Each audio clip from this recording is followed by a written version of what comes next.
Marcos 8, 34 até o 9:1. E chamando a si a multidão com seus discípulos, disse-lhes: Se alguém quer vir após mim, negue-se a si mesmo. Tome cada dia a sua cruz e siga-me. Porque qualquer que quiser salvar a sua vida, perdê-la-á. Mas qualquer que perde a sua vida por amor de mim, do Evangelho, esse a salvará. Pois que aproveitaria o homem ganhar o mundo todo e perder a sua alma? O que daria o homem pelo resgate da sua alma? Porque qualquer que entre esta geração adúltera e pecadora se envergonhar de mim, das minhas palavras, também o Filho do Homem se envergonhará dele, quando vier na glória de seu Pai com os santos anjos. E dizia-lhes também: Em verdade vos digo que, dos que aqui estão, alguns há que não provarão a morte, sem que vejam chegado o reino de Deus com poder. Pai, nós estamos em Tua presença. Pedimos, Senhor, que fale conosco através de Sua graça e bondade. Que a Tua palavra fale aos nossos corações e nós possamos ser exortados, edificados e consolados pela mesma. É o que nós oramos em nome de Jesus Cristo. Amém. Quem for salvo pode sentar, dando glória a Deus e aleluia.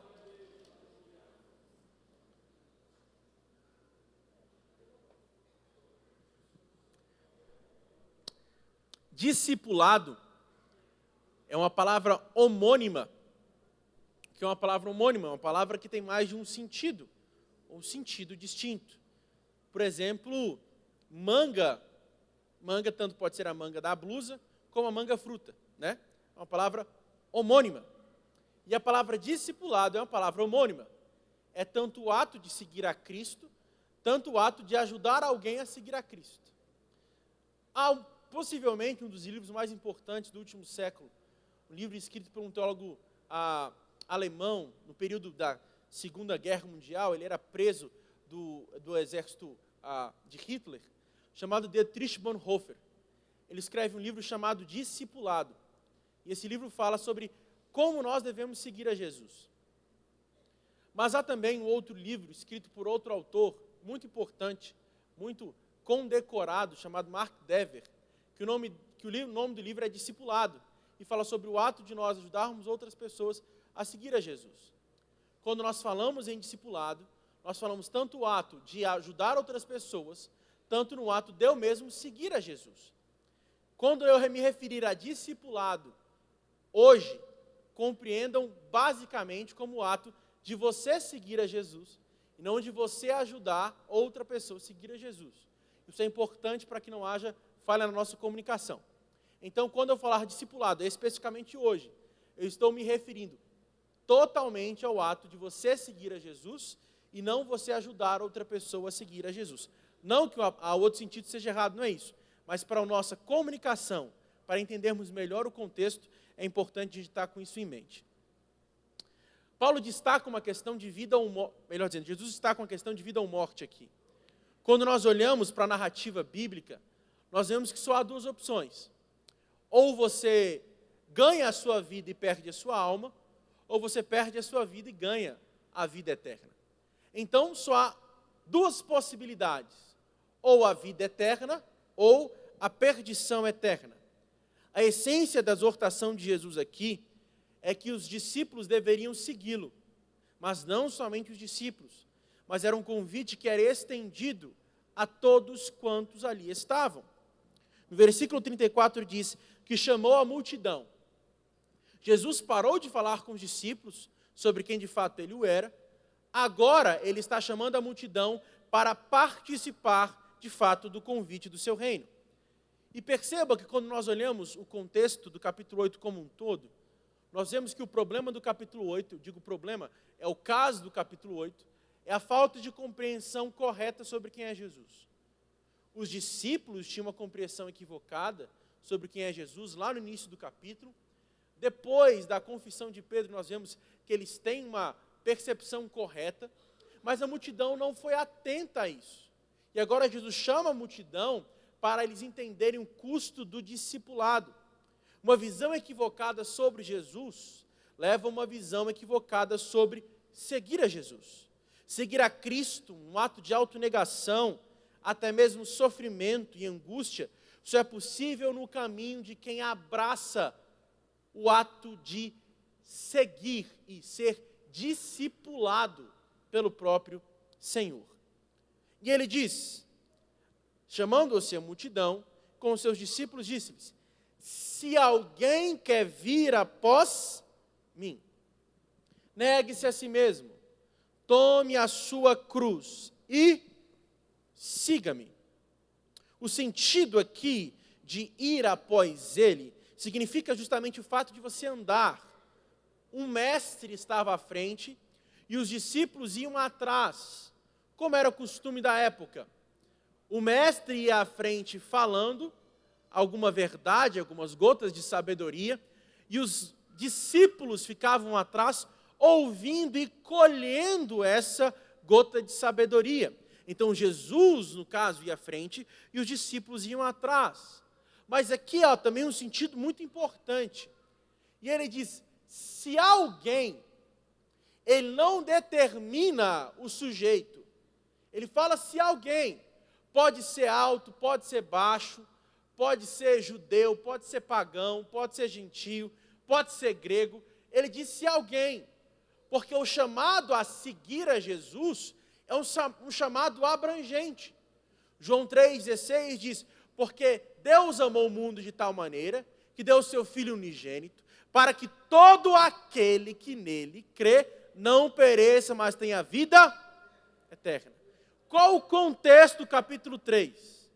Jesus está falando com Nicodemos, um chefe da sinagoga, um homem importantíssimo, pertencia ao Sinédrio, um camarada diferente, um camarada que pertencia à alta casta da sociedade da época. Já no capítulo 4, ele conversa com uma mulher samaritana e que não era casada. Então, você olhando para o contexto, você vê que o chamado ao discipulado é tanto a Nicodemos, quanto a mulher samaritana, que nós não sabemos o nome. Então, seguir a Cristo é um convite a todos que desejam, independentemente da condição financeira, social, intelectual, todos podem ser discípulos de Jesus. Mas ele diz, quem quer vir após mim. Há um grande problema quando nós invertemos a ordem.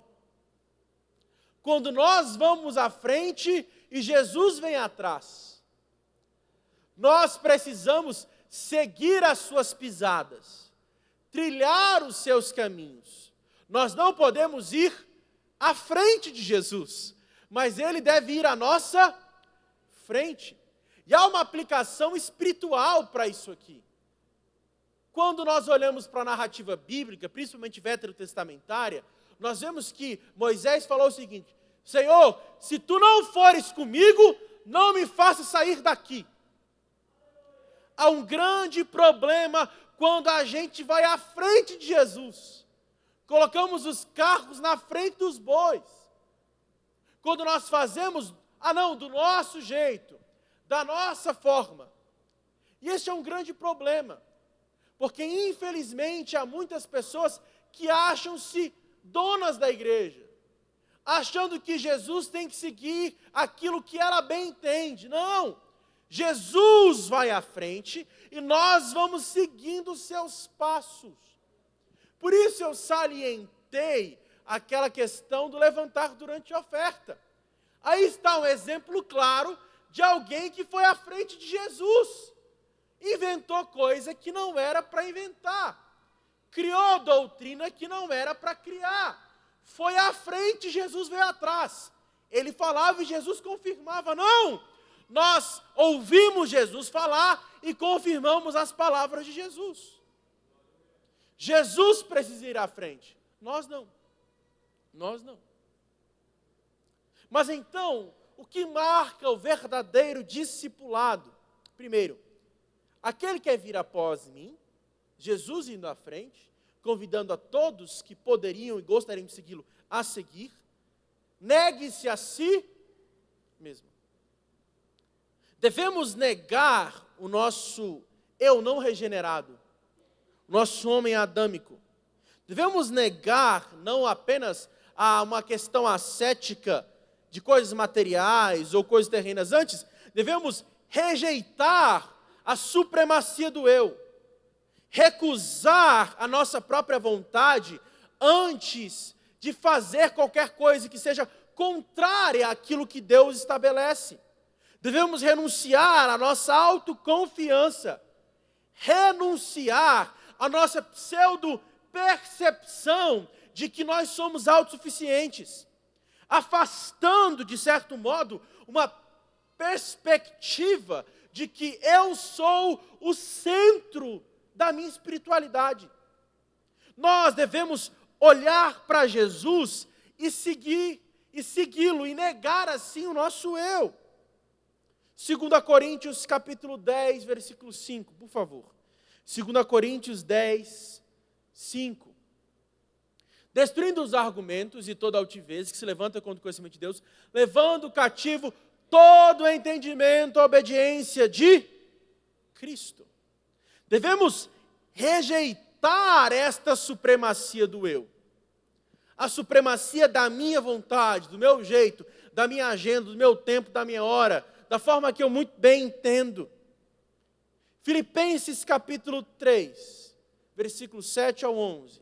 Filipenses 3, do 7 ao 11. Olha lá. Mas o que para mim era ganho, reputei por perda por Cristo. E na verdade, tenho também por perda todas as coisas, pela excelência do conhecimento de Cristo Jesus, meu Senhor, pelo qual sofri perda todas estas coisas, as quais eu considero como escória, algumas versões diz esterco, para que possa ganhar a Cristo. E seja achado nele, não tendo a minha justiça que vem da lei, mas a que vem pela fé em Cristo, a saber, a justiça que vem de Deus pela fé. Eu preciso renunciar o meu eu. E na multidão aqui, havia vários fariseus, escribas, saduceus. Quando Jesus chama aquela multidão para negar a si mesmo, está chamando aquela multidão também a negar a sua falsa percepção de Deus, a sua falsa percepção de espiritualidade. Então a primeira coisa que caracteriza o verdadeiro discipulado é a rejeição do eu, a negação da minha vontade. Segunda coisa, o verdadeiro discipulado é marcado por tomar a cruz. Em textos sinóticos diz, tome cada dia a sua cruz. Mas aqui, Marcos diz, tome a sua cruz. Essa não era uma expressão judaica. Porque para o judeu, cruz era maldição, opróbrio, miséria. Abra sua Bíblia comigo. Deuteronômio 21, 23. Deuteronômio 21, 23. O seu cadáver não permanecerá no madeiro, mas certamente o enterrarás no mesmo dia, porquanto o pendurado é maldito de Deus. Gálatas 3,13. Gálatas 3,13. Cristo nos resgatou da maldição da lei, fazendo-se maldição por nós, porque está escrito, maldito todo aquele que for pendurado no madeiro. Você é bom de Bíblia, eu sei disso. Você frequenta EBD, você é um aluno fora da média da EBD. Por que Paulo faz essa citação aos Gálatas? Um de cada vez, vamos lá. Por que ele faz citação aos Gálatas? Porque o problema da igreja da Galácia era o problema do judaísmo, ou judaizantes. O problema era que eles acreditavam que Jesus não era suficiente para a salvação. Eles precisavam da circuncisão, dos termos da aliança, de uma vida marcada por guardar o sábado, não comer determinado tipo de alimentos e por assim diante. Uma dieta, guardar o dia de sábado e outras coisas. Por isso Paulo diz que o Evangelho contraria a perspectiva errada dos judaizantes. Por isso essa era uma expressão não comum para o judeu. Jesus está quebrando paradigmas aqui. Como assim? Eu, judeu da aliança, pertencendo ao povo da aliança, esse camarada está me chamando para carregar a minha cruz? Uai, o que ele está querendo? O que ele quer? Naquele momento, Jesus está quebrando paradigmas da religião judaica.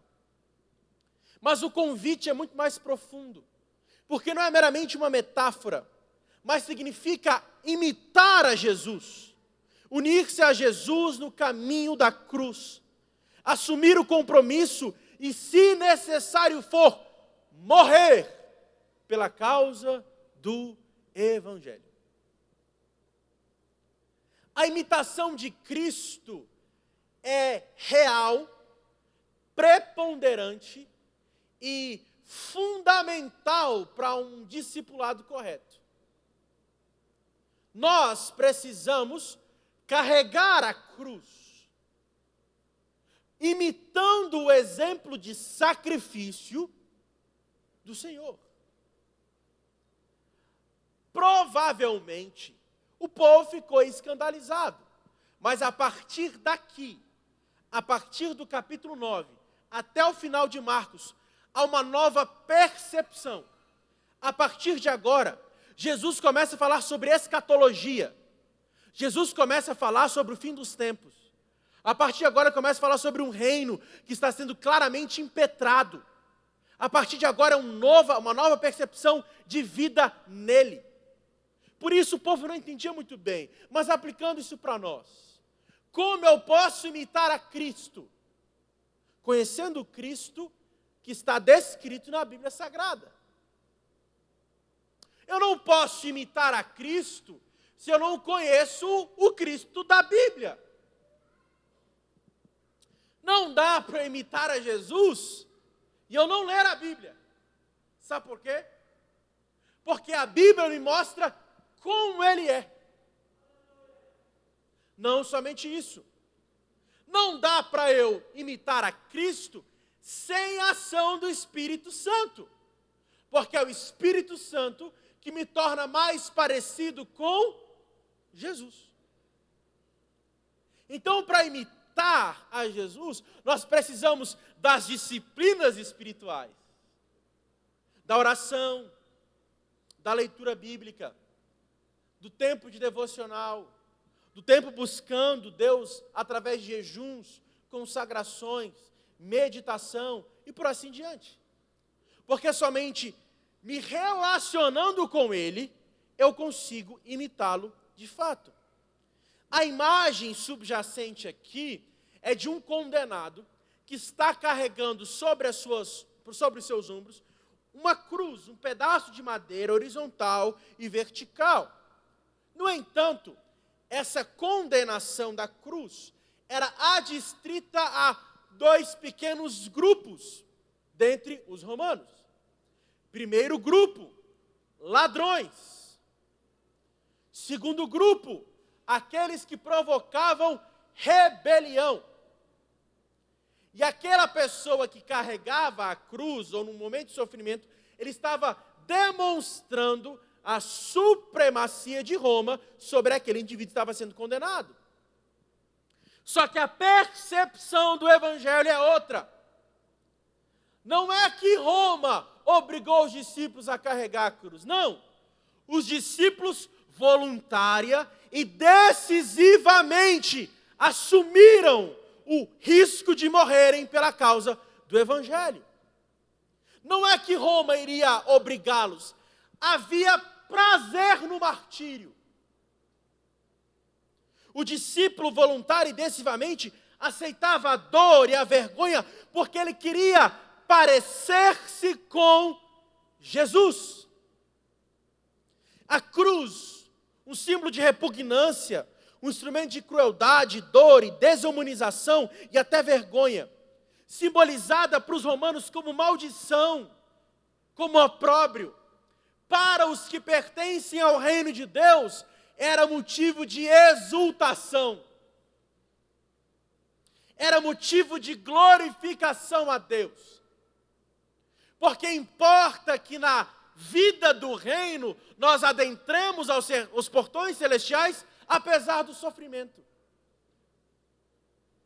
A imagem da cruz era para eles algo estranho, mas com o passar dos anos, tornou-se uma realidade da igreja. Por exemplo, Nero, se não me falha a memória, começa a reinar no ano 50 e alguma coisa. Provavelmente, Marcos foi escrito no ano 50 ao ano 60 e alguma coisa. Para os leitores de Marcos, a visualização de um possível martírio era real. Marcos estava usando as palavras de Jesus para dizer o seguinte: ei, assim como ele morreu, provavelmente nós também morreremos. O chamado à autonegação desta imagem da cruz é um caminho à identificação do sofrimento de Cristo. Se nós não entendermos a importância da cruz no nosso discipulado, e qual a importância da cruz, pastor? O serviço, até mesmo a morte, porque nós temos uma visão romântica de seguir a Jesus. Tem gente morrendo no Oriente Médio agora. Tem gente morrendo nesse exato momento.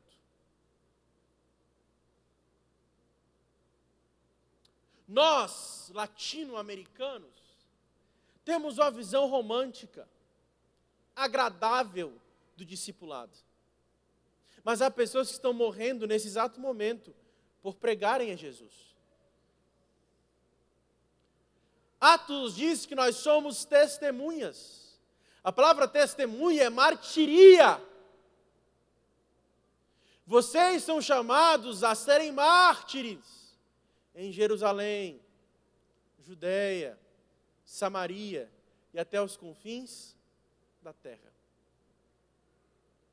Será que nós estamos dispostos a morrer pela causa do Evangelho? O verdadeiro discípulo é alguém que entende que, apesar do sofrimento da cruz, há prazer em parecer com Cristo, até nisso.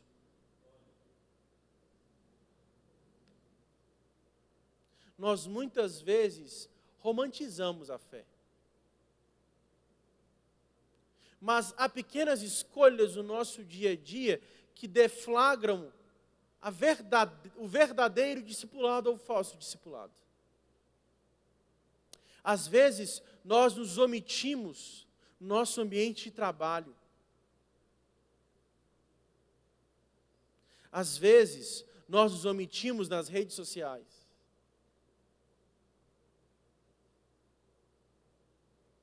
Mas nós cantamos aquele hino da Lauriette, que a minha vida é um sacrifício vivo. Eu não sei a letra, não sei cantar também. Mas cantar é fácil. Quero ver viveres. Jesus está falando o seguinte: pessoal, por minha causa, vocês serão chamados pelos judeus de malditos. Por minha causa. Tome a sua cruz e siga-me. 1 Pedro 2, 21. 1 Pedro 2, 21. 1 Pedro 2, 21. Porque para isto sois chamados, pois também Cristo padeceu por nós, deixando-nos o exemplo, para que sigais as suas pisadas.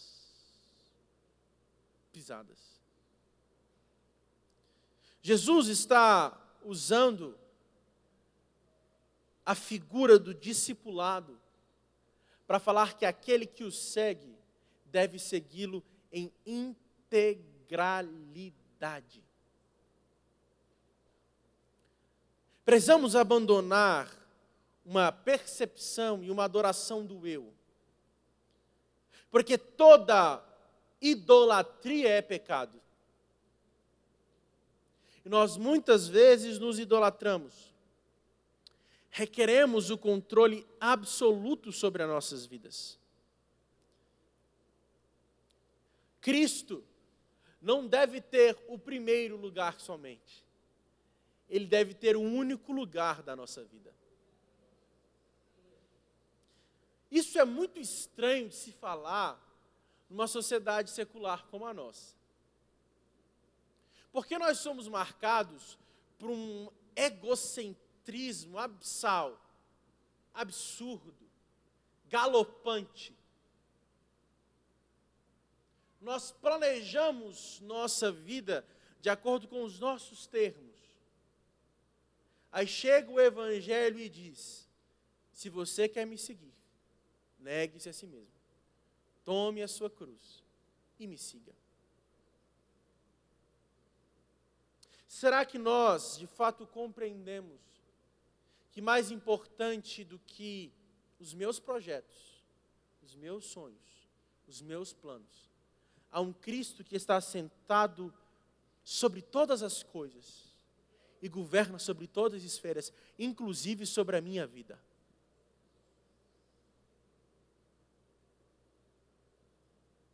Nós precisamos colocar isso dentro de nós. Um erro que devemos também evitar é achar que a gente vai conseguir seguir Jesus sem a ajuda de Jesus. Porque tem muita gente que acha que vai seguir Jesus sozinho. Ah, não, eu não preciso de ninguém. Eu, por mim só, me basto. Sou suficiente. Não preciso de nada. Sou o Rambo, o super-homem. Sou o Chuck Norris da vida cristã. Eu não preciso de ninguém para me ajudar a seguir a Jesus. Eu não preciso do Espírito Santo em mim. Não basta eu fazer um regime, abdicar da dopamina e então vou ser um crente. Engano seu. Sem a ação do Espírito Santo em nós, é impossível seguir a Jesus. Por isso, seguir a Cristo está atrelado a colocá-lo em primazia, em lugar de soberania em nossas vidas. O abandono das percepções terrenas e efêmeras e abraçar a realidade espiritual e eterna do reino. Morrer para nós mesmos, tomar a nossa cruz e seguir a Cristo. Eu não sei qual é a sua dificuldade para seguir Jesus, mas eu tenho certeza que você tem uma. Talvez seja um pecado, talvez seja o excesso de controle, talvez seja um plano, um sonho, alguma coisa, eu não sei. Mas para que a gente siga Jesus, nós precisamos nos livrar dos nossos próprios fardos. Versículo 35. Porque alguém que quiser salvar a sua vida, perdê-la-á, mas qualquer que perder a sua vida por amor de mim e do Evangelho, esse a salvará. A palavra vida aqui é psique. Por isso, a melhor tradução não é a vida física. A melhor tradução aqui seria a pessoalidade, a alma, o ser. A tentativa de preservar a sua pessoalidade. A tentativa de preservar o seu eu é contrário ao discipulado. Ao passo que a disposição em abandonar o seu eu e agarrar-se à verdade do Evangelho está gerando vida e vida eterna. E Jesus diz: aquele que perder a sua vida por amor de mim e do Evangelho. Essa é a primeira de 4 vezes, a partir de agora, que aparece a palavra Evangelho. 2 vezes está atrelada a discipulado, e 2 vezes está atrelada à propagação e à pregação. Com isso, o que Jesus está dizendo é: aquele que perder a sua pessoalidade ganhará a vida. Mas aquele que ganhar a sua pessoalidade perderá a vida. Por amor de mim e do Evangelho. A pessoa de Jesus, sem a mensagem de Jesus, é indissociável. Não há como eu separar Jesus da sua mensagem. Eu não posso separar Jesus da cruz. Não posso separar Jesus do Evangelho. Porque existe uma categoria que fala: não, eu sou simpático à fé. É o camarada que ele gosta de Jesus, só que ele não gosta do Evangelho. Eu gosto de Jesus, mas eu não me considero pecador. Eu gosto de Jesus, mas eu não vejo a necessidade de me arrepender, não. Não, eu gosto de Jesus. Jesus é um exemplo para mim. Mas eu não quero essa mensagem. Negar a si mesmo? Tomar a cruz? Não, eu gosto de Jesus bacana. O que cura os enfermos, que toca nos pobres, que senta com as prostitutas. Eu gosto do Jesus da pauta. Eu não gosto da mensagem de Jesus. Infelizmente, o inferno é lugar de simpatizantes também. Amigos do Evangelho, tem vários lá. Porque o custo de seguir a Jesus é abraçar a sua personalidade, a personalidade de Cristo, e também abraçar a mensagem do mesmo. Eu gosto de um Jesus reacionário, o que quebrou os paradigmas. Mas esse negócio de negar minha vontade, não, para quê? Não, eu quero a militância gospel. Para com isso.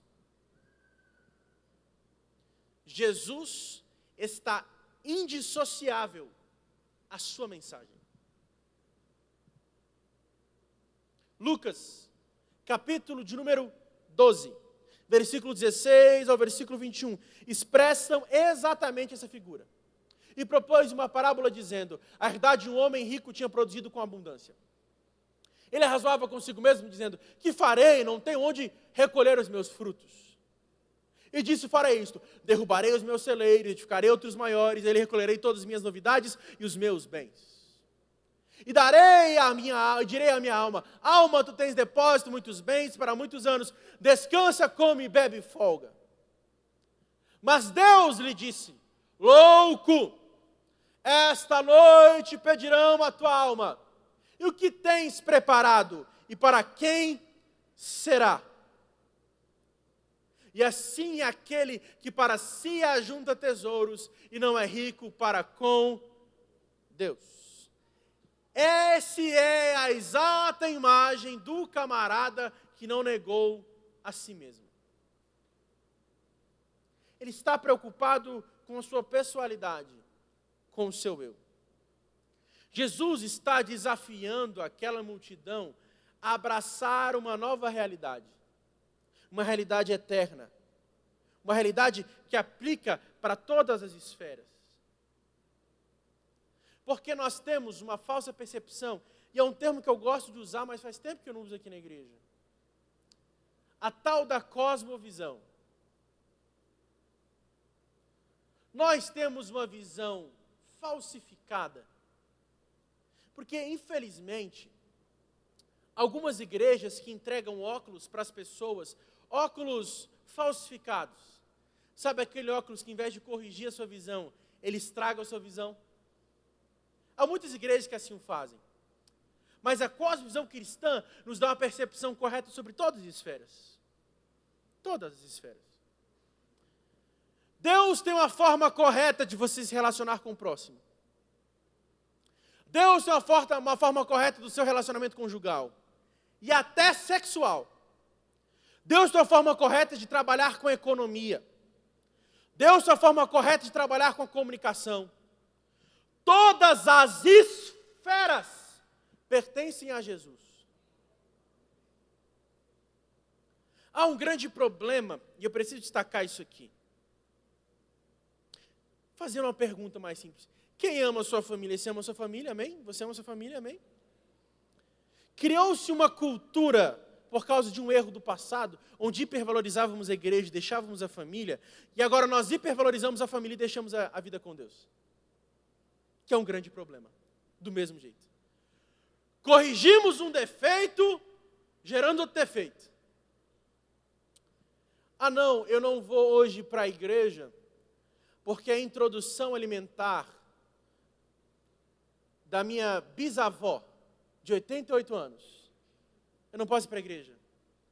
Como eu ouvi ontem, não vou para a igreja não, porque minha avó vai fazer uma cirurgia.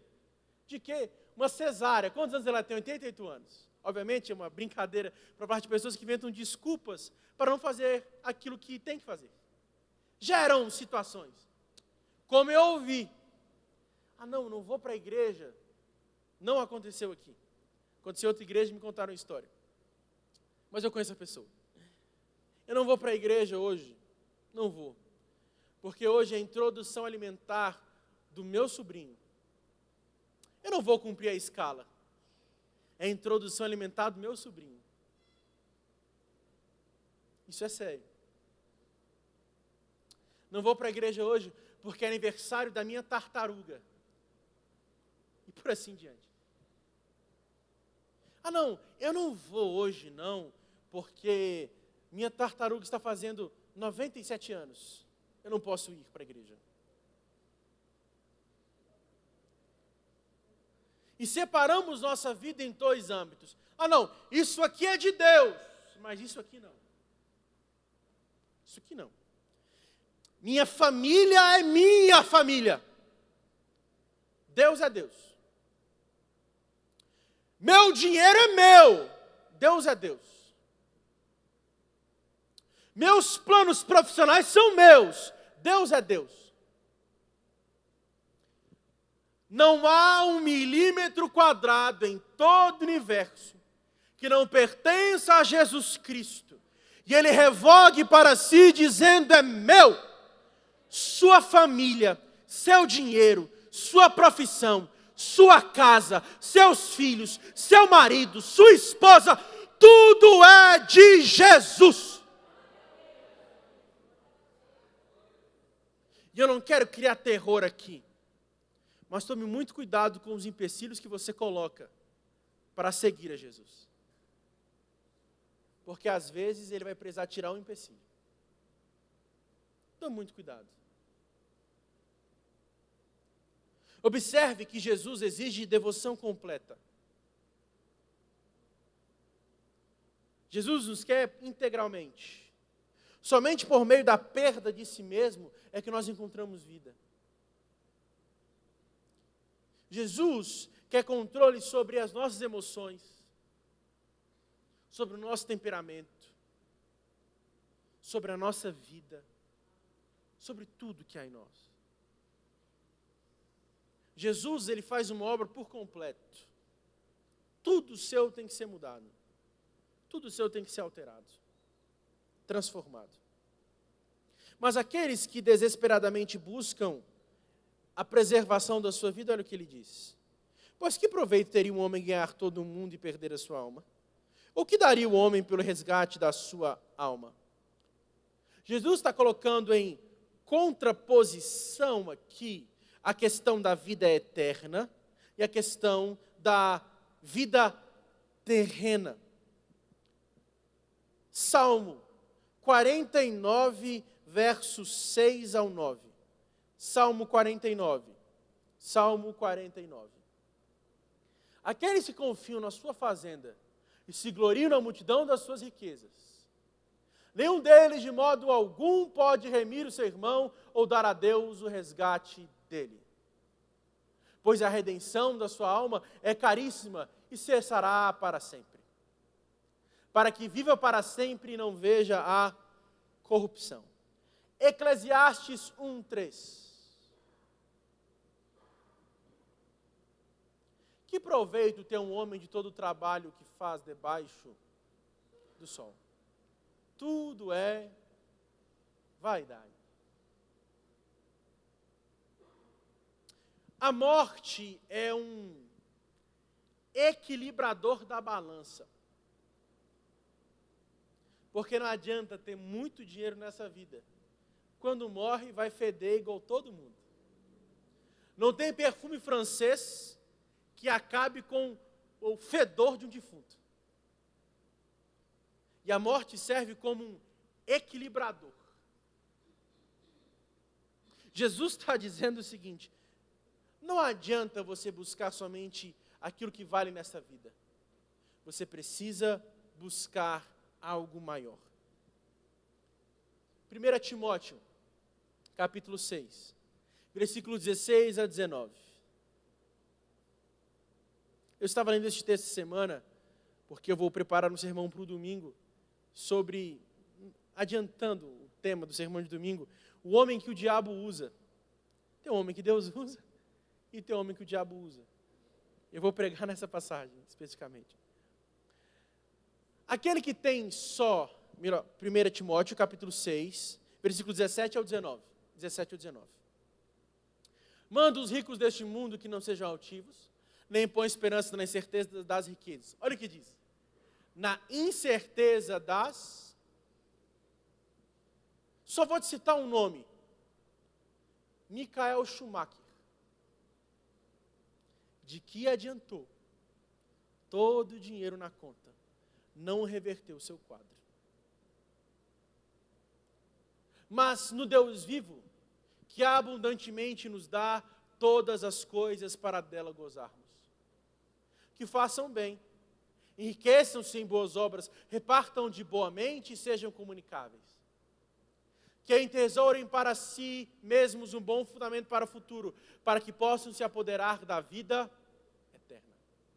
Há um investimento que os ricos deste mundo fazem nesta vida que tem repercussão na eternidade. Quando eles entendem que aquilo que eles têm é mordomia.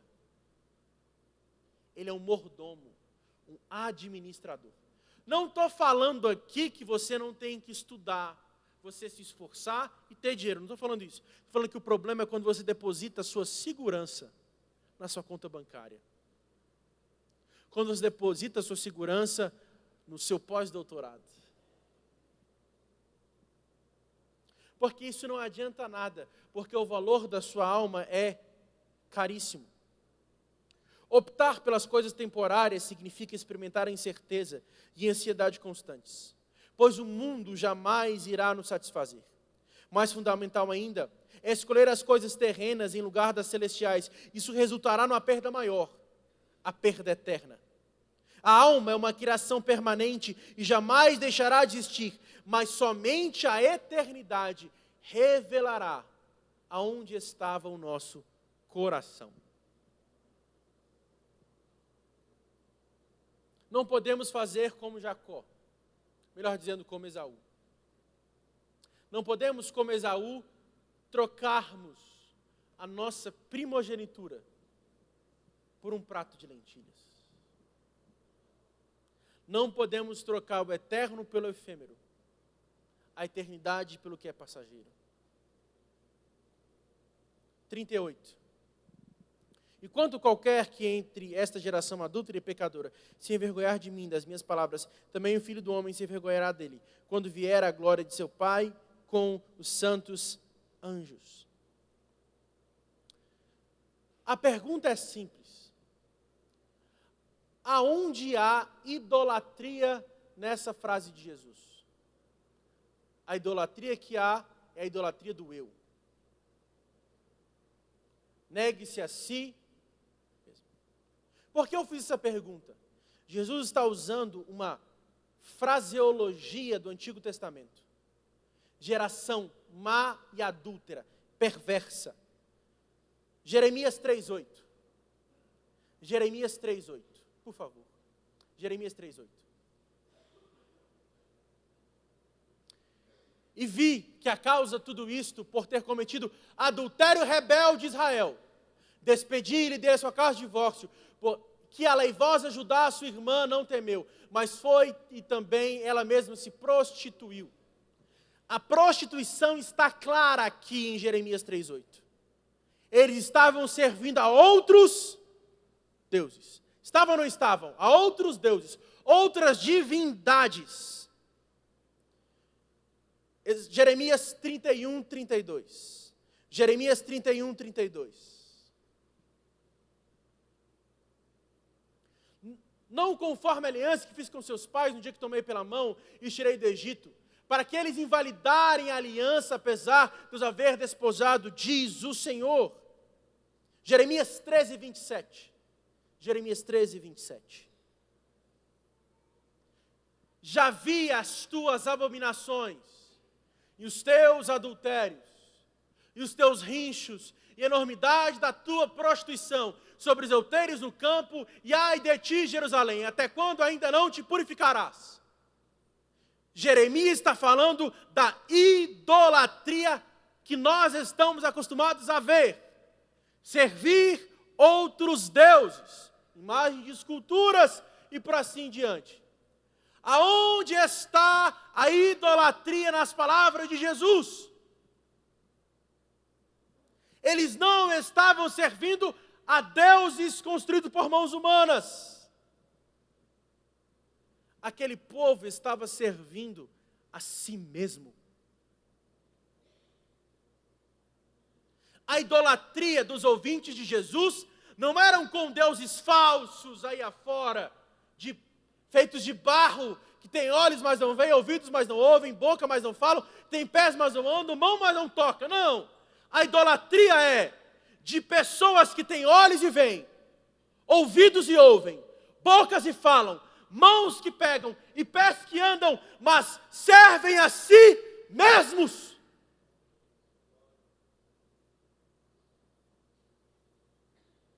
Aí está a idolatria do povo. E aquele que rejeita o convite será envergonhado.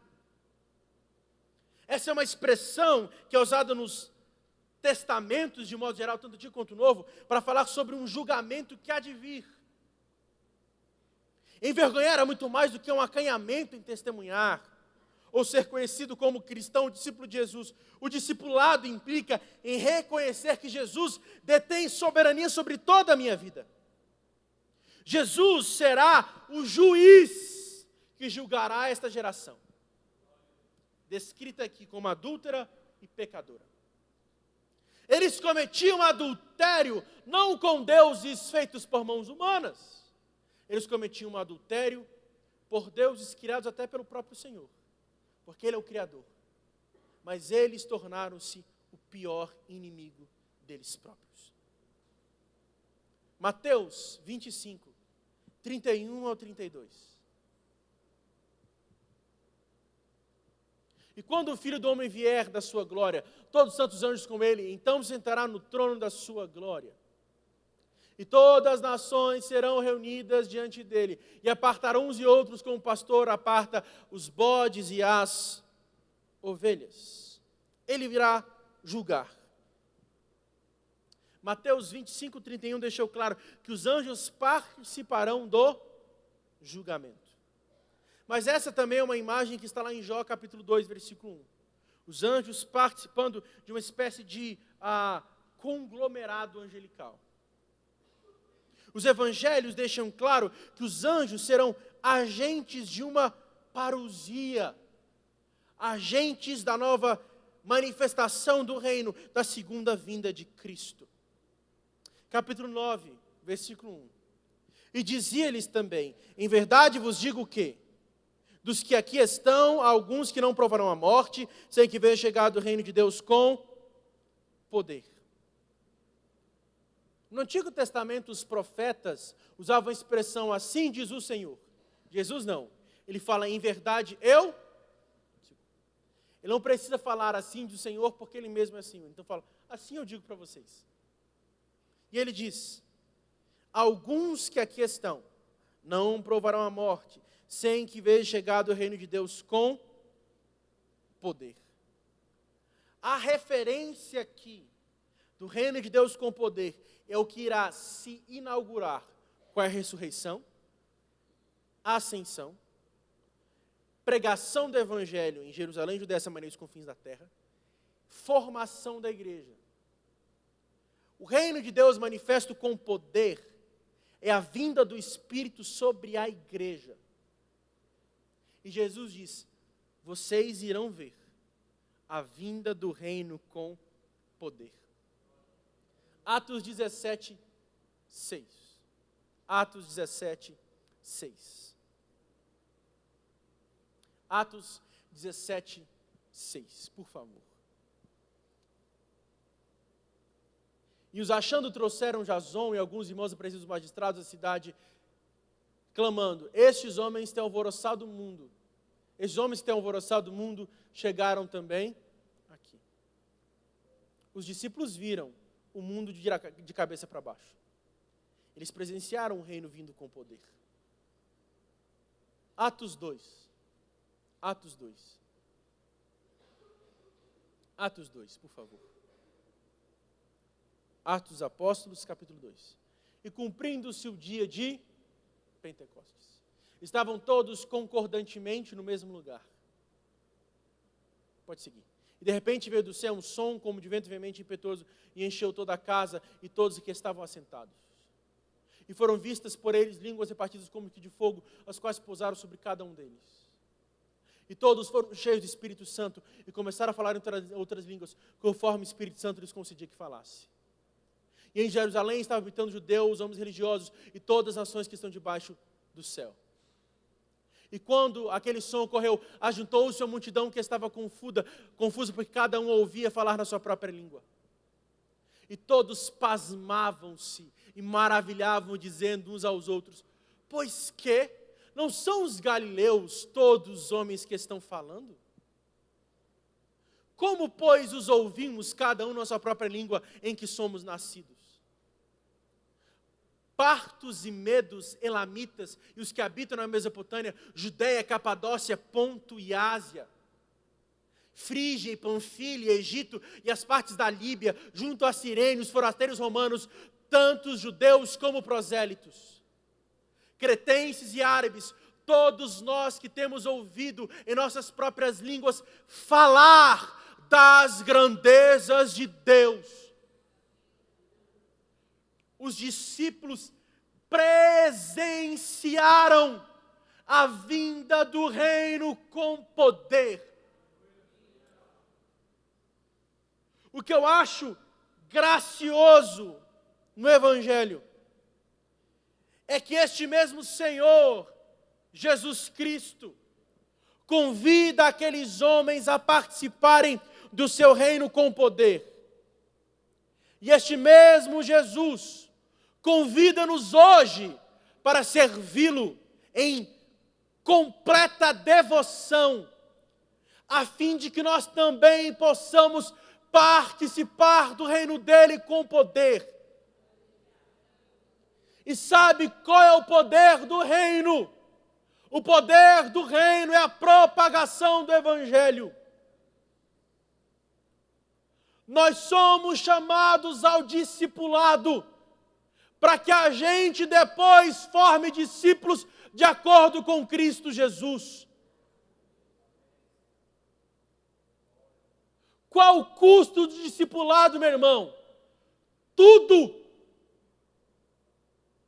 A graça é de graça, mas servir Jesus vai te custar tudo.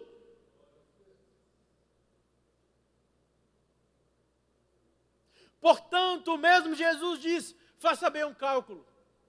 Se você não tem condições de começar esta obra, não inicie. Qual o custo para seguir Jesus? Você mesmo. O seu grande ídolo. O seu coração. Esse é o custo para seguir Jesus. Estamos encerrando, mas eu queria terminar com ilustração. Sabe quando o ourives sabe que a prata está pronta para ser tirada do processo de purificação da fornalha? É quando ele olha para a prata e começa a ver o seu próprio reflexo.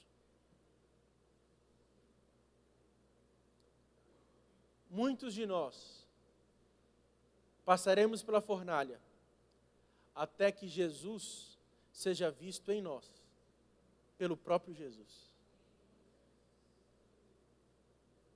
Esse é o custo do discipulado. Ser igual a Ele. Parecer com Ele. Andar como Ele andou. Viver como Ele viveu. Servir como Ele serviu. Se entregar como Ele se entregou. Coloque-se de pé, eu quero orar com você.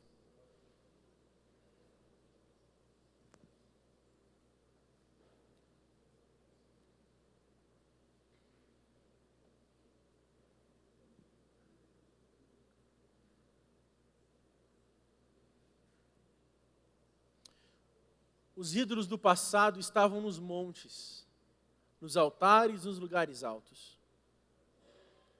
Os ídolos dos nossos dias estão de frente do espelho quando a gente se olha.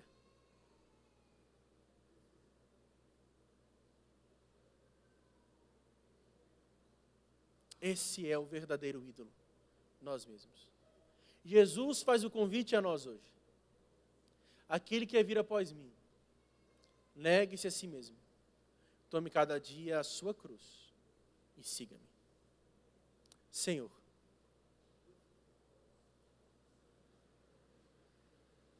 quão árduo é o processo de discipulado, de serviço ao Senhor. Mas há um prazer e uma satisfação que não pode ser explicados com palavras humanas. Por que aqueles homens, há 2000 anos atrás, preferiram a morte, o martírio, do que rejeitar aquilo que viram, que ouviram? E por que nós hoje, muitas vezes, lhe rejeitamos por causa do nosso próprio bem-estar? Gera em nós esse senso e essa realidade de uma igreja que verdadeiramente serve, Senhor. Colocando o nosso eu no lugar que deve ser colocado, debaixo da cruz. Nos ajude, Senhor, a te servir. Nos ajude, Senhor, a vivenciar e experimentar a grandeza do discipulado, Pai. Porque nós queremos parecer contigo. Nós queremos ser semelhantes ao Senhor. Nós queremos ser confundidos com o Senhor. Que alguém passe na rua e veja o Senhor em nós. Veja o teu brilho em nós. Que nós possamos falar como o Senhor falou. Que nós possamos ver com olhos compassivos como o Senhor viu.